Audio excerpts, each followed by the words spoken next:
Dear students, in this video, I would like to share some of the ideas related to the classical theory of interest.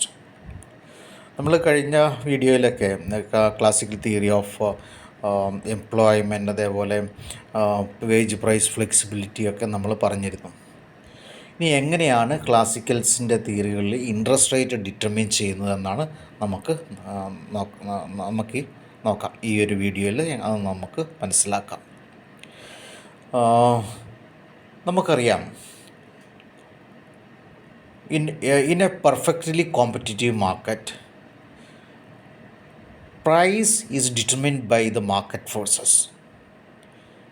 The classical economics assumed economy as perfectly competitive. അപ്പം classical എക്കണോമിക്സുകളുടെ മെയിനായിട്ടുള്ളൊരു അസംഷനാണ് perfect competition ഉണ്ട് എന്നുള്ളത്. ഒരു perfect കോമ്പറ്റീഷനിൽ price എന്ത് price ആയിക്കട്ടെ അത് തീരുമാനിക്കുന്നത് ഡിമാൻഡും സപ്ലൈയുമാണ്. It is determined at the point where demand equal supply. Okay, that you had learned in your micro classes. Then coming to the case of interest rate, according to classical economics, the rate of interest is determined by the demand for and supply of capital. ഇപ്പോൾ ക്യാപിറ്റലിൻ്റെ ഡിമാൻഡും സപ്ലൈയും കൂടിയാണ് rate of interest തീരുമാനിക്കുന്നത്. Actually the rate of interest is a remuneration given to capital. അപ്പോൾ നമുക്ക് പലതരത്തിലുള്ള factors of production ഉണ്ട്. Land, labour, capital, land entrepreneurs, അങ്ങനെ 4 ഫാക്ടേഴ്സ് ഓഫ് പ്രൊഡക്ഷനാണ് മെയിനായിട്ട് നമ്മൾ എക്കണോമിക്സിൽ പറയുന്നത്. അതിൽ ലാൻഡിന് റെൻറ്റ് കിട്ടും, ലേബറിന് വേജ്, ക്യാപിറ്റലിന് കിട്ടുന്ന റെമ്യൂണറേഷനാണ് interest or rate of interest. അതേപോലെ ഓൺട്രപ്രണർക്ക് പ്രോഫിറ്റ്. അപ്പം ക്യാപിറ്റലിന് കിട്ടുന്ന റെമ്യൂണറേഷനാണ് റേറ്റ് ഓഫ് ഇൻട്രസ്റ്റ് എന്നതുകൊണ്ട് rate of interest depends on the demand for and the supply of capital. ഇനി എന്താണ് ഈ ഡിമാൻഡ് ക്യാപിറ്റലിൻ്റെ സപ്ലൈയും ഡിമാൻഡും എങ്ങനെയാണ് റിലേറ്റ് ചെയ്തിരിക്കുന്നത് നമുക്ക് നോക്കാം. Actually the supply of capital that comes from savings. ഇപ്പം നമുക്ക് ഇൻവെസ്റ്റ് ചെയ്യാൻ ക്യാപിറ്റൽ എന്ന് പറയുന്നത് എന്താണ്? മൂലധനം.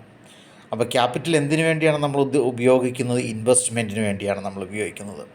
അപ്പോൾ ഈ ക്യാപിറ്റൽ മെയിനായിട്ടും വരുന്നത് എവിടെയാണ്? നമ്മുടെ സേവിങ്സിൽ നിന്നാണ്. നമ്മൾ സേവ് ചെയ്യുന്ന എമൗണ്ട് നമ്മൾ ഇൻവെസ്റ്റ് ചെയ്യുമ്പോൾ സേവ് ചെയ്യുന്ന എമൗണ്ട് നമ്മളിപ്പോൾ ഇൻഡിവിജ്വൽസാണ്, നമ്മൾ ബാങ്കുകളിൽ അങ്ങനെ പല രീതിയിലുള്ള ഡെപ്പോസിറ്റ്സ് നടത്തും. ആ ഡെപ്പോസിറ്റ്സ് അത് through capital formation it is converted into capital and it is used for investment. അപ്പം ക്യാപിറ്റലിൻ്റെ മെയിൻ സോഴ്സ് അല്ലെങ്കിൽ അതിൻ്റെ സോഴ്സ് ഓഫ് സപ്ലൈ എന്ന് പറയുന്നത് സേവിങ്സ് ആണ്, which in turn depends on the time preferences and the rate of interest. Okay, അതെന്താണെന്ന് ഞാൻ പിന്നീട് പറയാം. എങ്ങനെയാണ് റേറ്റ് ഓഫ് ഇൻട്രസ്റ്റ് സേവിങ്സ് ഒക്കെ ആയിട്ട് റിലേറ്റ് ചെയ്യുന്നത് ഞാൻ പറയാം. whenever a person saves some amount of money, there is some kind of sacrifice or abstinence or waiting, or that means they give up the present consumption in order to earn the rate of interest. നമുക്കൊരു 100 രൂപ കിട്ടുന്നു. ആ 100 രൂപയിൽ നമ്മൾ 50 രൂപ നമ്മൾ save ചെയ്യുന്നു daily. അപ്പോൾ അങ്ങനെ 50 രൂപ സേവ് ചെയ്യുന്നു എന്ന് പറയുമ്പോൾ അതിൻ്റെ അകത്ത് ഒരു സാക്രിഫൈസ് ഉണ്ട്. ആ 50 രൂപ ഉപയോഗിച്ചുകൊണ്ട് നമുക്ക് പല കാര്യങ്ങളും ചെയ്യാം. പക്ഷേ അതൊക്കെ വേണ്ടെന്ന് വെച്ചുകൊണ്ട് വി ആർ ജസ്റ്റ് സാക്രിഫൈസിങ്. അപ്പം അങ്ങനെയുള്ള ഒരു സാക്രിഫൈസിന് കിട്ടുന്ന റെമ്യൂണറേഷനാണ് ഈ പറയുന്ന റേറ്റ് ഓഫ് ഇൻട്രസ്റ്റ് എന്ന് പറയുന്നത്. അപ്പോൾ we are giving up the present consumption not to earn the rate of interest. അപ്പോൾ ഇത്രയാണ് ഈ ക്യാപിറ്റലിൻ്റെ സപ്ലൈ എന്ന് പറയുന്നത് റേറ്റ് ഓഫ് ഇൻട്രസ്റ്റിന് സേവിങ്സിൽ നിന്നാണ്. സേവിങ്സ് ഇപ്പോൾ 2 കാര്യങ്ങളെ ഡിപ്പെൻഡ് ചെയ്യുന്നു. ഒന്ന് time preference, period of time, അതോടൊപ്പം തന്നെ ദ റേറ്റ് ഓഫ് ഇൻട്രസ്റ്റിനെ ഡിപ്പെൻഡ് ചെയ്തിരിക്കുന്നു. അപ്പോൾ നമ്മൾ സേവ് ചെയ്യുന്ന മെയിനായിട്ട് എന്തിനു വേണ്ടിയാണ്? നമുക്ക് റെമ്യൂണറേഷൻ, ഇൻട്രസ്റ്റിൻ്റെ ഫോമിൽ റെമ്യൂണറേഷൻ കിട്ടുന്നതിന് വേണ്ടിയാണ്, അല്ലെങ്കിൽ റിട്ടേൺ കിട്ടുന്നതിന് വേണ്ടിയാണ് നമ്മൾ സേവ് ചെയ്യുന്നത്. അപ്പോൾ കൂടുതൽ റിട്ടേൺ കിട്ടിക്കഴിഞ്ഞാൽ എന്തായിരിക്കും നമ്മൾ ചെയ്യുക? കൂടുതൽ നമ്മൾ സേവ് ചെയ്യും. കുറച്ച് റിട്ടേൺ ആണ് കിട്ടുന്നതെങ്കിൽ എന്തായിരിക്കും? കുറച്ചേ നമ്മൾ സേവ് ചെയ്യുള്ളൂ. അപ്പോൾ കൂടുതൽ നമ്മൾ സേവ് ചെയ്താൽ എന്തായിരിക്കും? ക്യാപിറ്റലിൻ്റെ സപ്ലൈ കൂടുതലായിരിക്കും. അപ്പോൾ that means The higher the rate of interest, high will be the savings and more will be the supply of capital, and vice versa. Or the lower the rate of interest, that means lower the rate of interest, lower will be the savings and lower will be the supply of capital. So we can say the supply curve of capital is positively related to rate of interest.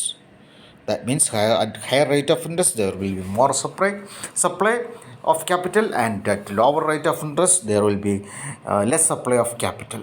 So it is positively sloped. There is a positive relationship between the supply of capital and rate of interest, and therefore the supply curve of capital is upward sloping from left to right, just like a normal supply curve. Now coming to the case of demand for capital.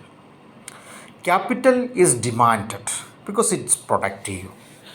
എന്തിനു വേണ്ടിയാണ് നമ്മൾ capital demand ചെയ്യും? നമ്മളത് invest ചെയ്ത് എന്തെങ്കിലും അഡീഷണലായിട്ട് പുതിയതായിട്ട് produce ചെയ്യും.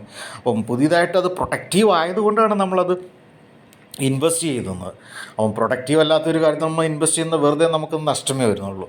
അപ്പം capital is demanded because it is productive. But its productivity is subject to diminishing returns. നിങ്ങൾ മൈക്രോയിലൊക്കെ നിങ്ങൾ പഠിച്ചതാണ് law of variable proportion, law of returns to scale. അതിലൊക്കെ ഒരു പീരീഡ് ഓഫ് ടൈം കഴിയുമ്പോൾ അല്ലെങ്കിൽ കൂടുതൽ വേരിയബിൾ ഇൻപുട്സൊക്കെ ആഡ് ചെയ്യുമ്പോൾ അല്ലെങ്കിൽ ഫാക്ടേഴ്സ് ഇൻക്രീസ് ചെയ്യുമ്പോൾ ആദ്യം production increasing rate, then at constant rate, then increases at decreasing rate. അപ്പം the productivity of capital is subject to diminishing return. That means after a stage the productivity will be reduced and capital will be demanded. The demand for capital also depends on the rate of interest, and capital will be demanded up to the point where the rate of interest is equal to the marginal productivity of capital. അപ്പോൾ marginal productivity of ക്യാപിറ്റലും rate of ഇൻട്രസ്റ്റും തുല്യമാകുന്ന point വരെയായിരിക്കും നമ്മൾ capital demand ചെയ്യുക. അല്ലെങ്കിൽ that means lower the rate of interest means more capital will be demanded, and higher the rate of interest means less capital will be demanded. Therefore, we can say there is an inverse or indirect relationship between capital and rate of interest, or the demand for capital and rate of interest. That means the demand curve for capital is downward sloping, just like a normal demand curve. So we can so once more I would say that the supply of capital is positively related to rate of interest, and the demand for capital is inversely related to rate of interest. And this is shown in the diagram here. You can see SS is the supply curve of capital and DD is a demand curve for capital. An equilibrium rate of interest is determined at the point where the demand for capital equals the supply of capital, or the demand for capital intersects with the supply of capital. അപ്പോൾ ഈ supply of ക്യാപിറ്റലും demand for ക്യാപിറ്റലും തുല്യമാകുന്ന പോയിന്റിലാണ് നമ്മൾ equilibrium rate of interest തീരുമാനിക്കപ്പെടുന്നത്. ഇനി ആ equilibrium above equilibrium എന്തായിരിക്കും അവസ്ഥ? Above equilibrium എന്തായിരിക്കും? Rate of interest കൂടുതലായിരിക്കും. അപ്പോൾ ഈ rate of interest is greater than OR, there will be excess supply of capital. Supply കൂടുതലായിരിക്കും. സപ്ലൈ ഡിമാൻഡിനെ കൂടിക്കഴിഞ്ഞാൽ എന്തായിരിക്കും? നോർമലി പ്രൈസ് താഴേക്ക് വരും. അപ്പം ഈ കേസിൽ അത് കറക്റ്റാണ്. അപ്പം in that case the rate of interest will come down, and if it is below OR, the rate of interest is below OR, there will be a situation called excess. There will be excess demand for capital than its supply. അപ്പം കുറഞ്ഞ പലിശ, കുറഞ്ഞ interest ഒക്കെ ഉള്ളെങ്കിൽ എന്താണ് save ചെയ്യുന്നവരുടെ, കാരണം അതിൽ നിന്നും വലിയ റിട്ടേൺ ഒന്നുമില്ല. അപ്പോൾ ആൾക്കാർ അധികം സേവ് ചെയ്യാനൊന്നും പോകില്ല. പക്ഷേ പലിശ കുറവായതുകൊണ്ടെന്നാണ് കൂടുതൽ ആൾക്കാർ ഈ ലോണൊക്കെ എടുത്ത് അല്ലെങ്കിൽ ക്യാപിറ്റൽ ഡിമാൻഡ് ചെയ്യും. പക്ഷേ അങ്ങനെ കൂടുതൽ demand exceed supply, price will increase again, and this will move up to the point E, where the demand for capital equals the supply of capital, and the equilibrium level of capital is rate of interest is determined at the point where this demand for capital intersect with the supply of capital. So this is a classical theory of interest. So as a summary, we can say it is demand for capital and supply of capital together determines the rate of interest in the classical model. And this theory is also subject to certain criticisms. Mainly this theory was mainly criticized by Keynes. And the first criticism is that the theory is based on unrealistic assumption of full employment. നമ്മൾ കഴിഞ്ഞ ഇതിലും നമ്മൾ പറഞ്ഞ ഈ സേസിലൊക്കെ പറഞ്ഞപ്പോൾ അതിൻ്റെ criticism നമ്മൾ പറഞ്ഞാണ്, ഫുൾ എംപ്ലോയ്മെൻ്റ് എന്നുള്ളത് ഒരിക്കലും നമുക്ക് പോസിബിൾ അല്ല. അപ്പോൾ കെയ്ൻസ് പറയുന്നത് what is reality is less than full employment or a situation called under employment. അപ്പോൾ അതാണ് കെയ്ൻസ് പറഞ്ഞത്, ഫുൾ എംപ്ലോയ്മെൻറ്റ് ഒരിക്കലും അറ്റൈൻ ചെയ്യാൻ പറ്റില്ല. Then according to second criticism, you can see the second criticism, according to classicals, it is the rate of interest that bring equilibrium between savings and investment. But Keynes argued that savings എന്ന് പറയുമ്പോൾ എന്താണ്, supply of capital, investment എന്ന് പറയുമ്പോൾ എന്താണ്, demand for capital. അപ്പോൾ it is A rate of interest that bring equilibrium between demand for and supply of capital. പക്ഷേ Keynes പറഞ്ഞ അങ്ങനെയല്ല. Keynes argued that it is a change in income that determines the level of saving and investment. അപ്പോൾ Keynes പറഞ്ഞ മെയിനായിട്ടുള്ള ഇതാണ്, നമ്മുടെ സേവിങ്സിനെയൊക്കെ affect ചെയ്യുന്ന മെയിനായിട്ടുള്ള factor rate of interest influence ചെയ്യുന്നുണ്ട്, of course. But about that the most important thing that determines the savings and investment is level of income. Income നമുക്ക് കൂടുതലായിരിക്കും, എന്തായിരിക്കും നോർമലി സേവിങ്സും കൂടും, കുറവാണെങ്കിൽ എന്ത് സേവിങ്സും കുറയും. അല്ലാതെ മറിച്ച് ഇൻട്രസ്റ്റ് മാത്രമല്ല ഈ പറയുന്ന സേവിങ്സിനെ ഇൻവെസ്റ്റ്മെൻറ്റിനെ തീരുമാനിക്കുന്നത്. Then next criticism, the classical theory of interest neglects the effect of investment on level of income. ഇതിൽ നമ്മൾ പിന്നെ അടുത്ത മൊഡ്യൂളിൽ നമ്മൾ പഠിക്കുന്ന മൾട്ടിപ്ലെയർ എന്ന് പറയുന്ന ഒരു കൺസെപ്റ്റുണ്ട്, കെയ്നീഷ്യൻ കൺസെപ്റ്റാണ്. മൾട്ടിപ്ലെയറിൽ അദ്ദേഹം കെയ്ൻസ് പറയുന്നത് ഇൻകം ഒരു അല്ലെങ്കിൽ ഇൻവെസ്റ്റ്മെൻറ്റിൽ ഒരു ചെറിയൊരു മാറ്റം വരുമ്പോൾ ഇൻകം അത് 10 മടങ്ങ് കൊണ്ട് മാറുമെന്നാണ് അദ്ദേഹം പറയുന്നത്.